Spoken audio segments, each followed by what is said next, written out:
আকৌ নতুন প্ৰভাত হ'ব।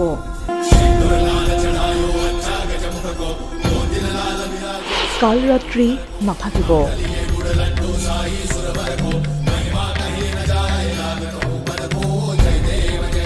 গজৰাজক সেৱা কৰি ৰথযাত্ৰাৰ বাবে সাজু অৰূপ দে।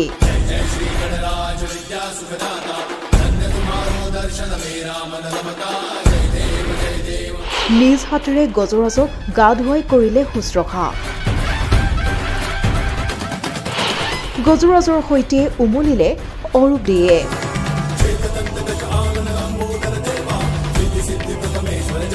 গজৰাজৰ সৈতে নান্দনিক দৃশ্য BTRৰ জনপ্ৰিয় EM অৰূপ কুমাৰ দেৰ।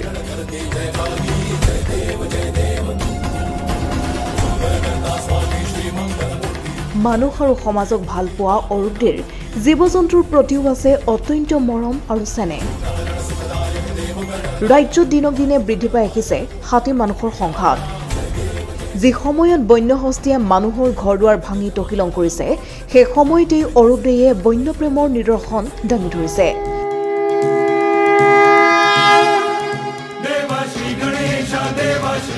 এনেদৰে বন্য হস্তীৰ সৈতে দুই পুত্ৰক লগত লৈ উমলিছে অৰূপ দেয়ে।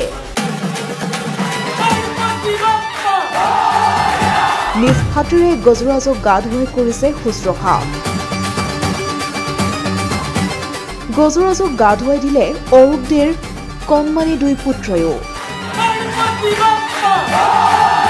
গজৰাজক গা ধুৱাই সেৱা জনাই এনেদৰে জগন্নাথ ৰথযাত্ৰাৰ বাবে সাজু হৈছে অৰূপ দে।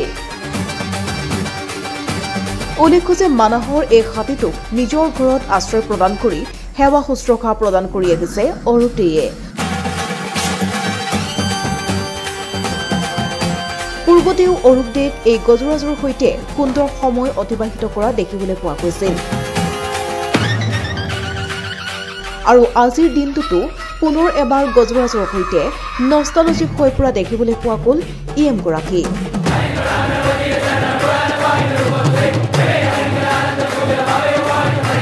নিউজ ডেস্ক, প্ৰতিবিম্ব লাইভ।